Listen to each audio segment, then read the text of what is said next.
Buenas tardes. Eh, Como ha comentado César, mi nombre es Andrea Redondo, soy psicóloga general sanitaria y pertenezco al programa de doctorado en psicología de la Universidad de Granada. Voy a hablar un poquito sobre ética en la comunicación con el paciente. Bueno, para comenzar, es importante que nos planteemos cuál es la labor que tiene un sanitario desde el punto de vista general.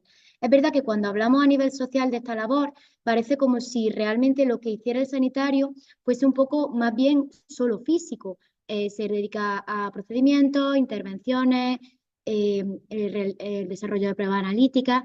Sin embargo, a nivel profesional sabemos que la labor del sanitario pues, no es en absoluto solo física.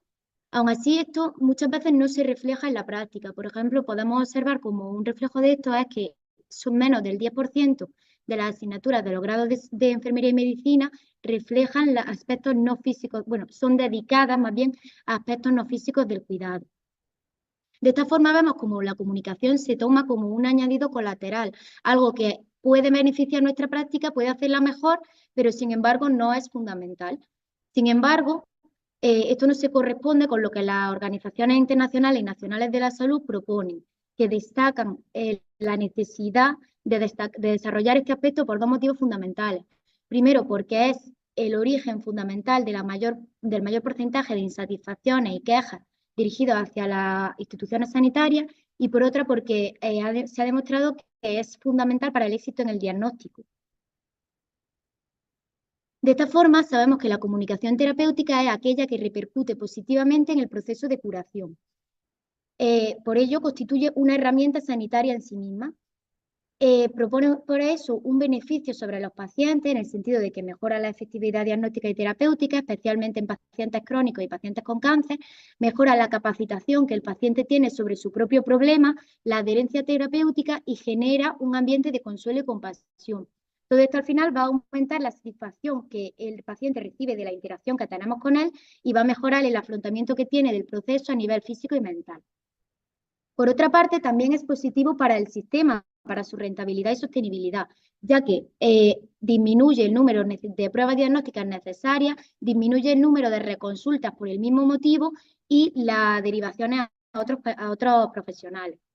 También va a disminuir el tiempo que requiere ese mismo paciente, porque al final no tenemos en cuenta solo la sesión en la que tenemos esa comunicación con el paciente, sino también el proceso médico en su conjunto, que es lo que se vería totalmente beneficiado de que la comunicación sea efectiva. Por último, como ya hemos comentado, también disminuye el número y el tipo de quejas y demandas que se producen a los profesionales, lo cual va a dar lugar a que estos profesionales experimenten un mayor bienestar, una mayor satisfacción con su trabajo y una mayor autoeficacia, disminuyendo el desgaste. Entonces pensaremos, bueno, la comunicación es una cosa que en general ponemos en práctica todos los días en el día a día, por tanto, simplemente con mejorarla un poco, con hacerlo como consideramos que es lo correcto, sería adecuado. Sin embargo, los diferentes modos de expresión y las diferentes situaciones cotidianas en las que se pone en práctica la comunicación dan pie a que se produzcan una serie de riesgos que son necesarios y son susceptibles de ser observados y desarrollados. Muchas veces, si tenemos una mala praxis en la comunicación, podemos dar pie a conflictos en la relación entre el sanitario, el paciente y los familiares que sean irreparables y que además tengan daños incalculables. Por ejemplo, cuando nosotros realizamos las entrevistas a personas que habían perdido a alguien durante la pandemia, vimos que muchas de las personas expresaban una insatisfacción con los sanitarios que habían interactuado con ellos tras la muerte de su ser querido. Como ha comentado esta mañana José Antonio, tendríamos que conocer mucho más también desde la perspectiva de los sanitarios para ver por qué se ha producido esta insatisfacción en tantas personas. Sin embargo, es posible que esos sanitarios, al estar saturados y al estar en una situación en la que tenían muchos deberes y obligaciones, considerasen que tras morir el paciente, a lo mejor había terminado su labor o había terminado lo más fundamental que podían hacer por las personas. Sin embargo, esto es triste porque al final acaba enturbiándose ese esfuerzo y esa labor que han hecho, quedando como una repercusión sobre los familiares que no refleja todo lo importante, porque al final se están dando problemas de comunicación en el proceso. Entonces, dada ya desarrollada un poco la importancia de esta comunicación, se plantean una serie de preguntas que son las que deberíamos dar respuesta cuando tenemos un conflicto ético en la comunicación, que es qué tenemos que comunicar, para qué tenemos que hacerlo, cuál es la necesidad de la comunicación y a quién y cómo comunicamos. Para ejemplificarlo un poco, he traído el texto de una experiencia de un médico en atención primaria que se refleja en un artículo de Ruiz y Álvarez de 2017 que creo que ilustra muy bien una serie de situaciones cotidianas que pueden darse en la labor en general del sanitario. El día está sumamente cargado de pacientes, como es habitual en una consulta de atención primaria. Y lo peor, siento un agobio excesivo nada más comenzar. Ahora entra una mujer de 60 años con una prescripción de otro profesional que no comparto. ¿Qué debo decirle ante mi falta de acuerdo con una prescripción de otro profesional? La jornada continúa. No sé qué pasa, que hoy han venido los más lentos. Esta buena mujer, con todos sus problemas crónicos y además apenas puede desplazarse, no para de hablar. Siento que pierdo el tiempo y no tengo nada claro cuándo debo parar de recoger información y empezar a tomar decisiones. Adiós al tiempo del café. Encima entra este individuo. Me siento incomodísimo con él. No, no se fía nada de mí, pero nada. ¿Debería pasárselo a otro médico? Parece mentira poder aguantar tantas horas de atención directa a la gente. Sin embargo, ahora me empiezo a encontrar mejor que a primera hora de la mañana. Una mujer con cefalea recurrente, más intensa desde hace un mes. Probablemente sea su cefalea tensional de siempre, pero ¿debería levantarme a explorarla sabiendo con gran seguridad que no encontraré nada nuevo? Ahora sí que hay que ir despacio. Este pobre viene hecho polvo. Sentimientos de tristeza, abatimiento, desesperación, ideas de quitarse la vida. Debería proponerle una consulta urgente a psiquiatría, pues no me queda nada claro el riesgo de suicidio. ¿De qué manera, tono de voz, uso de palabras, debería hacer mi recomendación para asegurarme de que lo entiende sin sentirse forzado? Para completar la jornada viene mi amigo, hago lo que me da la gana. ¿Cuánto tiempo más he de emplear en trabajar la forma de abordar sus factores de riesgo cardiovasculares ante su actitud descomprometida? Ah, pero aún no había acabado, creía que sí. Es un paciente que ha forzado una cita ahora, sin patología urgente, para que le haga su receta, ya que trabaja fuera, está muy ocupado y dice que no ha podido contactar.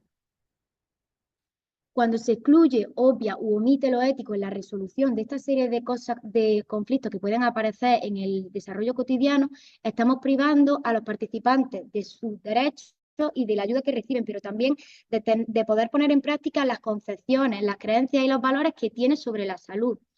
Es por ello que no es suficiente con tener las habilidades para la comunicación, sino que también es fundamental saber qué es lo que tiene que guiar y orientar esas habilidades, que sería donde ponemos la perspectiva de los valores fundamentales de la práctica sanitaria, como pueden ser la solidaridad, el conocimiento y la relación de confianza. Estos valores al final se constituyen en deberes que son importantes a la hora de la puesta en práctica de estas tareas.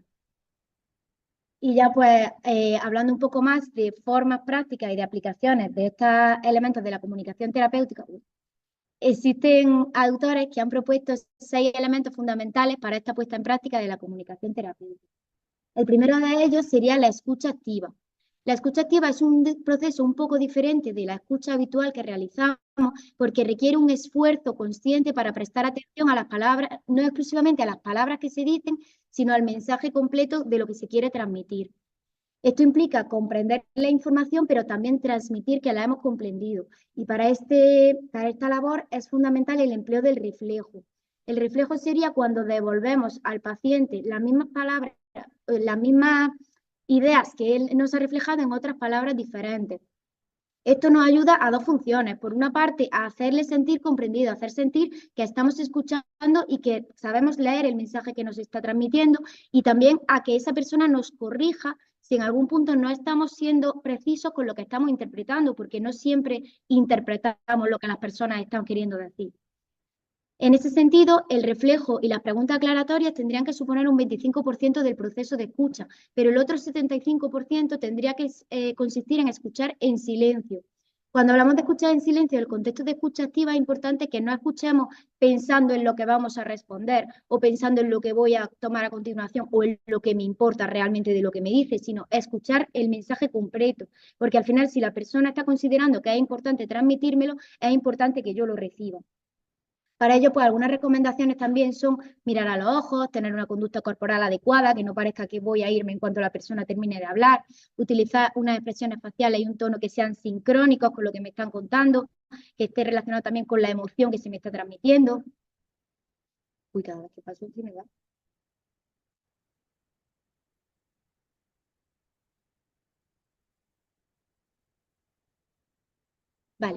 El segundo elemento sería la empatía. La empatía la entendemos socialmente como el ponernos en el lugar de la otra persona, pero muchas veces fallamos al entender este concepto en el sentido de que nos ponemos en el lugar de la otra persona si a mí me estuviera pasando lo que a ella. Sin embargo, la empatía no es eso, la empatía es ponerme en el lugar de la otra persona cuando conozco cuáles son sus limitaciones, cuáles son sus miedos, cuáles son los temores que esa persona está trayendo a consulta, porque muchas veces es posible que yo como profesional sanitario pues esté mucho más familiarizado con ciertas pruebas, con el contexto del hospital, con algunos tratamientos, que para la persona sean totalmente innovadores o que la persona interprete otras cosas de lo que al final le va a pasar. Entonces es muy importante que cuando empatizo con la persona sea consciente de esas bases y sea consciente de que la mayoría de personas que vienen al hospital o al contexto sanitario parten de una ansiedad y de una tensión que ya les supone el estar allí. Esto no significa tampoco entrar en el lado contrario, que sería el del contagio emocional. Muchas veces cuando las personas nos expresan un malestar o nos expresan una ansiedad, tendemos a contagiarnos un poco y a querer que eso desaparezca. Esto es lo que hace pues, que muchas veces entremos a frases como no te preocupes, todo va a salir bien, y tendamos como a intentar minimizar esa emoción. Sin embargo, en muchas ocasiones esto va a resultar muy negativo para el paciente porque al final estamos culpabilizándole en parte de una emoción que él no puede evitar sentir. Entonces, muchas veces es importante plantearse también desde la perspectiva ética hasta qué punto mi actuación está derivando de lo que yo siento al ver a esta persona así, más que de ayudar a esta persona en su emoción, porque muchas veces normalizar, validar, va a ser parte del tratamiento y pueden ser mucho más útiles frases como hay muchos pacientes que se preocupan en su situación, es normal que se sienta así, e incluso profundizar en la preocupación, porque a veces nos parece que nos da miedo cuando una persona está preocupada por algo, preguntarle qué es lo peor que piensa que puede pasar. Y a veces realmente vamos a poder corregir esa perspectiva, vamos a poder dar una aproximación un poco más realista que va a ayudar mucho más que simplemente pues, disminuir esa emoción. Bueno, el tercer elemento de la comunicación sería el respeto. No voy a profundizar mucho porque creo que es un valor que es muy general y que más o menos tenemos bastante interiorizado, pero básicamente implica tratar al paciente como me gustaría que me tratasen a mí en su situación, o bien a una persona que tuviese sus mismas circunstancias. Pues, por ejemplo, cómo me gustaría que un sanitario tratara a un familiar mío que se encuentra en esas circunstancias, pues que a lo mejor no está tan familiarizado con ese proceso o no está tan familiarizado con el ambiente o puede no tener esa comprensión de los términos o de las cosas que ocurren en el hospital. El cuarto y el quinto elemento estarían muy relacionados con lo que yo pienso y siento como sanitario. Hay profesionales que consideran que un desarrollo adecuado de la labor sanitaria sería inmune a lo que el paciente puede transmitirme, que no me lleve el trabajo a casa, por así decirlo, una frase que hemos escuchado mucho. Sin embargo, creo que esto no se corresponde con la realidad de la naturaleza humana. Al final estamos tratando con personas que están sufriendo mucho y que en muchas ocasiones van a generarnos una compasión, van a generarnos una identificación o va a afectar sobre lo que hacemos nuestra forma de sentir o de pensar hacia ella. Cuando hablamos en el contexto del pensamiento, muchas veces es importante identificar qué es lo que estoy pensando sobre esa persona, porque a veces va a haber pacientes pues, que por el motivo que sea no me caigan bien o yo tenga la impresión de que esa persona está allí pues un poco, se habla a veces de llamar la atención, de ir para cosas que no son importantes. A mí me rechina un poco cuando se habla en el contexto de los intentos autolíticos, en el contexto de los intentos de suicidio, de llamar la atención, porque muchas veces parece que eso como que minimiza el acto, ¿no? Lo está haciendo por llamar la atención, entonces se elimina la importancia de lo que ha pasado. Y sin embargo, muchas veces no nos paramos a preguntar hasta qué punto tiene que estar sufriendo una persona si asume su forma de llamar la atención, si su forma de necesitar esto es como poniendo en riesgo su salud al final. Entonces, este cambio de perspectiva, esta forma de intentar orientar el pensamiento hacia cómo puedo ayudar a esta persona que está expresando esto así, sería el pensamiento terapéutico del que estamos hablando. Bueno, esto también se relaciona con cómo me siento yo como profesional. En muchas situaciones va a haber momentos en los que no estamos al 100% en el ámbito de la salud mental como profesionales, porque nos puede estar afectando el ambiente o o cosas relacionadas con aspectos de fuera. Por ejemplo, en la época de la pandemia, sabéis que muchísimos sanitarios se vieron afectados por problemas de salud mental. Esto generó pues, que muchas veces su actuación pudiese verse afectada, porque lógicamente somos humanos y nos afecta nuestra realidad. Por ello es importante tomar conciencia de eso, tomar conciencia pues, de que estoy teniendo dudas sobre mi capacitación o estoy teniendo emociones que me están interfiriendo en el trabajo, que me están haciendo distanciarme de mi propia labor. Y dar pie pues, a decisiones que estén relacionadas con el autocuidado en ese sentido, pues mi necesidad de descanso, mi necesidad de desconexión, de ocio. Si lo requiero, pues apoyarme en otras personas, recurrir a la terapia. El Hospital Universitario Gregorio Marañón generó en el tiempo de COVID para estos sanitarios unas guías que se llaman Cuidando la salud mental del personal sanitario, que fueron muy aplicables a aquel momento, pero que considero que siguen siendo muy aplicables en la actualidad, en el sentido de que dan muchas pautas relacionadas con este agotamiento, con esta transmisión a lo mejor de emociones por parte de los pacientes. Y bueno, pues muy importante recordar y reivindicar la importancia de la salud mental en los profesionales y entender que a lo mejor no puedo dar la mejor ayuda posible si soy yo quien necesita ayuda. Por último, ya llegando al final, voy a hablar del último elemento de la comunicación terapéutica, que sería la asertividad. La asertividad es un concepto con el que los pacientes estamos, con los que los psicólogos estamos muy familiarizados y muchas veces pensamos que ocurre también en otras ramas, pero no siempre es cierto. La asertividad es un estilo comunicativo que implica la defensa de los derechos, de las necesidades y las emociones propias, a la vez que se respetan los del resto. Es una habilidad pues, que se utiliza cuando pedimos favores, cuando pedimos cambios de conducta, cuando necesitamos llegar a acuerdos con otras personas, o hacer o recibir críticas, y cuando necesitamos decir que no a cosas que se nos piden, tanto desde el paciente como desde el resto de compañeros. Algunas recomendaciones básicas para poder ejercer con asertividad son identificar la conducta específica que para nosotros está suponiendo un problema, porque muchas veces generalizamos un poco y podemos llegar a personalizar lo que la otra persona hace. Por ejemplo, pues es una persona egoísta, es una persona que no piensa en los demás, cuando realmente no estamos identificando qué es en concreto lo que querríamos que cambie. También entender por qué somos nosotros los que queremos que cambie, cómo estoy interpretando yo eso que hace esa persona, cómo me estoy sintiendo yo en respuesta. Si es posible que esa persona no entienda lo mismo que yo por eso que ella hace, porque muchas veces hay cosas que podemos entender como falta de respeto que lo son para unas personas y no para otras. Por ejemplo, que a mí un paciente pueda llamarme muchacha, a lo mejor yo puedo interpretarlo como una falta de respeto hacia mi rol. Y sin embargo, que ese paciente no sea consciente o no trate o no actúe desde la falta de respeto.